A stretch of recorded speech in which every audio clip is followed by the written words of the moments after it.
आज हम बात करेंगे एक फ़िल्म के बारे में जिसका टीज़र कुछ महीने पहले रिलीज़ हुआ था। फ़िल्म का नाम है केरला स्टोरी। और ये फ़िल्म वैसे जो बनी है उसको देखकर काफ़ी एक बेचैनी महसूस होती है, 2 कारणों से। एक तो ये तथ्यों को तोड़ती मरोड़ती है और दूसरा जिस प्रकार का ये पिक्चर क्रिएट करती है, चित्र खड़ा करती है, वो बहुत दुखदाई है क्यों, और साथ ही साथ ये गलत भी है। केरला स्टोरी में एक लड़की है, उन्नी कृष्णन। वो बताती है कि मैं पहले हिंदू थी, लव जिहाद में फंसाकर मुझे मुस्लिम बना दिया गया, मेरा नाम फ़ातिमा कर दिया गया, मुझे सीरिया, लेबनान, अफ़गानिस्तान ये सब क्षेत्रों में गई और बाद में मैं अभी जेल में हूँ। और बोले मैं अकेली नहीं हूँ, ऐसी 32,000 लड़कियाँ केरल से इन क्षेत्रों में लाई गई है। अब ये जो पहले मैं फ़िल्म के बारे में बात कर लूँ, क्योंकि मुख्य मुद्दा यहाँ है कि किस प्रकार से लव जिहाद की प्रक्रिया को एक गलत रूप से समाज के सामने रखा जा रहा है। तो फ़िल्म पर आने के पहले मैं बता दूं कि लव जिहाद ये जो नारा है, पहले कुछ कैथलिक ग्रुप्स की तरफ से आया, फिर मुसलमानों पे ज़्यादा लागू किया गया और उसमें लव जिहाद की जो मूलभूत अवधारणा समझ ये है कि मुस्लिम लड़कों को ट्रेन किया जा रहा है कि वो गैर मुस्लिम लड़कियों को अपने प्रेम के चंगुल में फंसाने का नाटक करें और फिर उनसे शादी करके बच्चे पैदा करें। और उसमें दूसरा एंगल भी अभी जोड़ दिया गया है, वो एंगल है कि भाई इन लड़कियों को ट्रैप करके आईसिस, तो एक तो पहले पीएफआई का नाम लिया जाता है जो धर्मांतरण में सक्रिय है, और फिर आईसिस नाम के संगठन ये उनको इन क्षेत्रों में ले जाता है और वहाँ से उन्हें सेक्स स्लेवरी, टेररिज्म के काम करवाता है। दूसरा इसमें जो पहलू मैं बता दूं कि जहाँ तक लव जिहाद का मामला है, ये समाज की चेतना में इसको गहराया गया है, पर इसमें सच्चाई की कोई जगह नहीं है। और कोई भी मामला हुआ जहाँ लड़का मुसलमान है, लड़की हिंदू है या गैर मुसलमान है, तो उसको लव जिहाद का नाम दे दिया जाता है। अभी जैसे आपने देखा होगा कि अभी आफताब और श्रद्धा का मामला है और उसमें भी कई लोग इसको लव जिहाद का एंगल बनाने की ट्राई कर रहे हैं, पर वो भूल जाते हैं कि इसी प्रकार के केसेस अभिजात पाटीदार और जेसिका लाल मर्डर केस, सुशील शर्मा का तंदूर केस, ये सब एक बहुत विचलित करने वाली दुखदाई घटना है जिसमें हमारे समाज में कुछ एक तरफ से युवक कुछ लड़कियों पर इस प्रकार से बहुत बेरहमी से अत्याचार करते हैं। और अभी एक केस महाराष्ट्र में आया है जहाँ एक हिंदू स्त्री ने अपने पति की इसी प्रकार से हत्या की और उसका नाम है रंजना रामटेके। तो ये जो संबंधों से जुड़े हुए हत्याकांड हैं वो बहुत विचलित करने वाले हैं, बहुत अमानवीय हैं। उनकी जितनी भी निंदा की जाए वो कम है, पर उतनी ही निंदा इस बात की जाना चाहिए कि स्त्रियों पर होने वाले अत्याचार या प्रेमी पर होने वाले अत्याचार को जब धर्म का नाम रंग दिया जाता है तो ये और भी निंदनीय हो जाता है। तो केरल स्टोरी में इसी लव जिहाद के मामले को बढ़ाकर जो आगे ले गया है उसकी भी एक पृष्ठभूमि है। आप लोगों को याद होगा इसी केरल में हादिया नाम की एक लड़की जो होम्योपैथिक डॉक्टर अभी हो गई होगी, पहले होम्योपैथिक स्टूडेंट थी, उसका जो प्रेम प्रकरण था वो शफीक जहाँ से था और फिर उसको जो पकड़ा गया और ये आरोप लगाया गया कि भाई ये तो जो शफीक जहान है पीएफआई का मेंबर है और ये इस लड़की को फंसाकर आईएसआई के चंगुल में ले जाना चाहता है। मामला चला, आखिर में सुप्रीम कोर्ट तक गया। तब तक लड़की की कस्टडी, लड़की का हादिया का जो पूरा कब्ज़ा था उसके पिता को दे दिया गया पति से छोड़कर। तो हादिया आखिर तक सौभाग्यवश जब सुप्रीम कोर्ट में गई तो मुझे याद है सुप्रीम कोर्ट के जजेस ने जब उसके मुंह से उसकी कहानी सुनी तो उन्होंने तुरंत उसको उसके पति के हवाले कर दिया। और इससे ये सीखने को मिला कि इस प्रकार से आज की हमारी व्यवस्था अंतरधार्मिक प्रेम संबंधों को सांप्रदायिक रंग देती है एक तरफ, उसका दूसरा पहलू आ रहा है इसी को आतंकवाद से जोड़ने का। और केरला स्टोरी नाम की जो फिल्म है उसमें इनके जो डायरेक्टर हैं सुदेप्तो सेन, उन्होंने कहीं की ईंट कहीं का रोड़ा लेकर ये 32,000 का आंकड़ा सामने रखा है। ये आंकड़ा अपने आप में कल्पनात्मक है। इस पर आल्ट न्यूज़ ने इन्वेस्टिगेशन किया, आकाश बनर्जी के देशभक्त ने इन्वेस्टिगेशन किया, तो पता चला कि ये वास्तव में 2010 में एक बार ओमेन चंडी ने इस प्रकार का एक बयान दिया था कि 2006 से लेकर 2010 तक करीब 3,000 लड़कियों ने इस्लाम में धर्मांतरण किया है। अब ये 3,200 का आंकड़ा है, तो उसको उन्होंने 10 गुना करके 32,000 कर दिया। फिर दूसरा कि ये ISI के चंगुल में कैसे जा रहे हैं, तो चीफ मिनिस्टर केरला के दूसरे जो थे अच्युतानंदन, जो CPM से थे, उन्होंने एक बार बयान दिया कि अभी इस प्रकार की प्रक्रिया चलती रही तो केरला एक इस्लामिक राज्य बन जाएगा।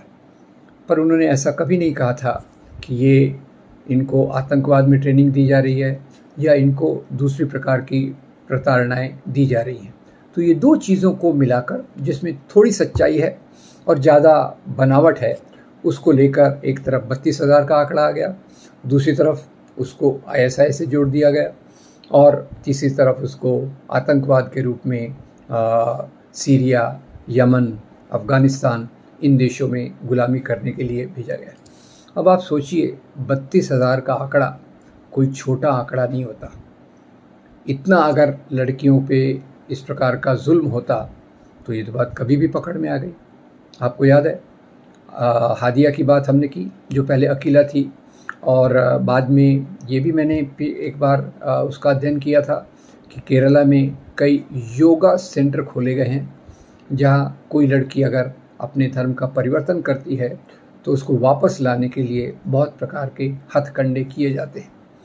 वास्तव में ये जो फिल्म है, अभी जैसे मुझे एक और फिल्म की याद आती है, द कश्मीर फाइल्स, उसको बहुत चलाया गया, उससे बहुत नफरत फैलाई गई, और उसमें भी थोड़ा सच ज़्यादा झूठ, ये एक ख़तरनाक मिलावट करके उस चीज़ को खड़ा किया गया जो पूरी तौर से एक्सपोज हो गई।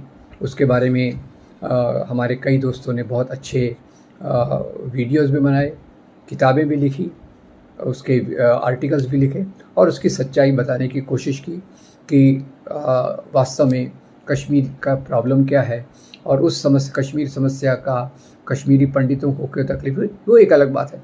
अब यहाँ एक नया बखेड़ा खड़ा करने की कोशिश की जा रही है। नए बखेड़े में केरल को लिया जा रहा है, जो यहाँ का एक बहुत प्रगतिशील राज्य है, और अंतरधार्मिक प्रेम संबंधों को इतना खतरनाक रूप देने की कोशिश की जा रही है जो बिल्कुल निंदनीय है।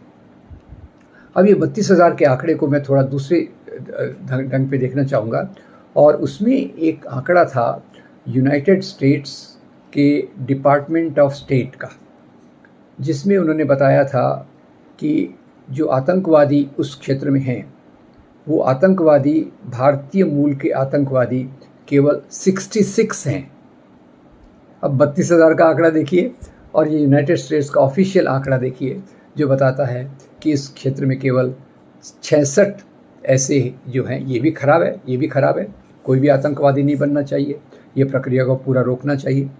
पर अब देखिए फिल्म में निर्माता की चालाकी देखिए कि फिल्म को बेचने के लिए उसने आंकड़े को कैसा भ्रष्ट किया।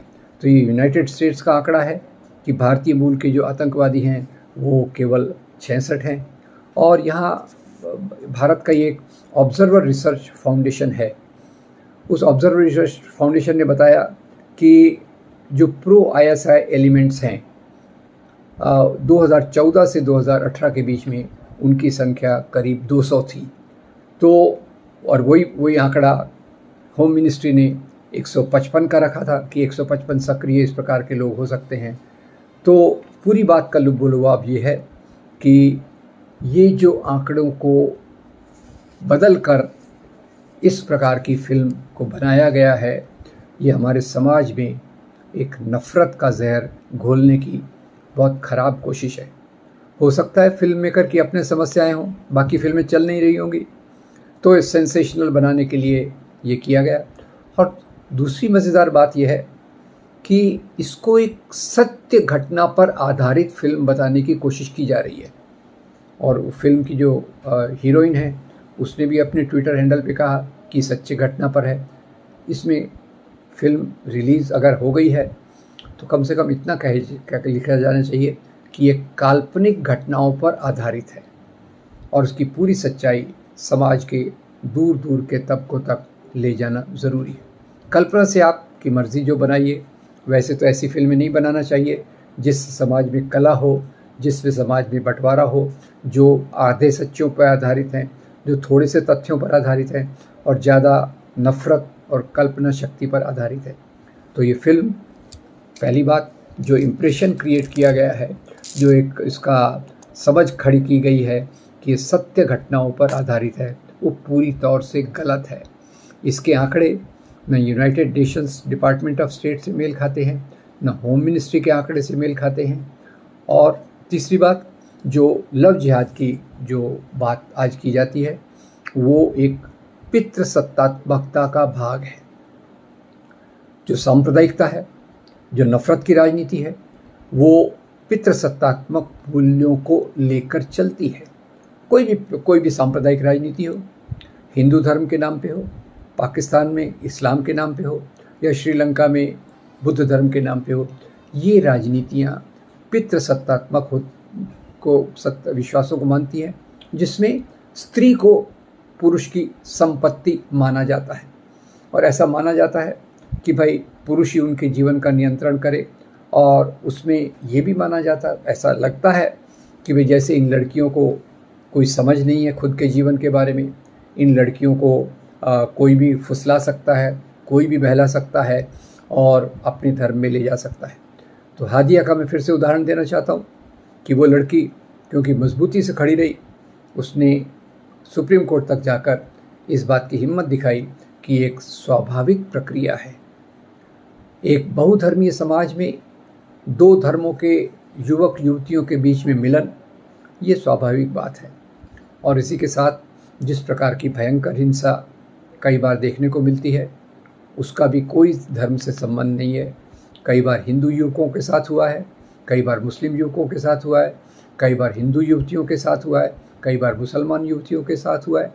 तो हमें इन सब का एक पूरा चित्र देखकर अपनी राय बनाना चाहिए और केरल स्टोरी नाम की जो फिल्म है, उसको पूरी तरह से उसके पीछे की सच्चाई को देखकर समाज तक ले जाने की कोशिश करना चाहिए। मैं इस बात की बार बार अपील करता हूँ कि धर्म एक बहुत पवित्र चीज़ है, क्योंकि धर्म हमें मानवता से प्रेम करना सिखाता है। और धर्म के नाम की राजनीति जिसने लव जिहाद के हौवे को खड़ा किया है, ये धर्म का उपयोग करके समाज का बंटवारा करना चाहती है, जो हमारे समाज के लिए, हमारे समाज की प्रगति के लिए बाधक है। और वो ऐसा रास्ता है जिस पर हमें नहीं जाना चाहिए। मैं उम्मीद करता हूँ कि आप इन तथ्यों को गहराई से सोचेंगे और केरल स्टोरी जैसी फिल्मों को अगर आप देखें भी सही, तो सही पर्सपेक्टिव में देखिए, उसकी गलतियों के साथ देखिए और उसकी पूरी गलतियों का पर्दाफाश करने के लिए सामने आए।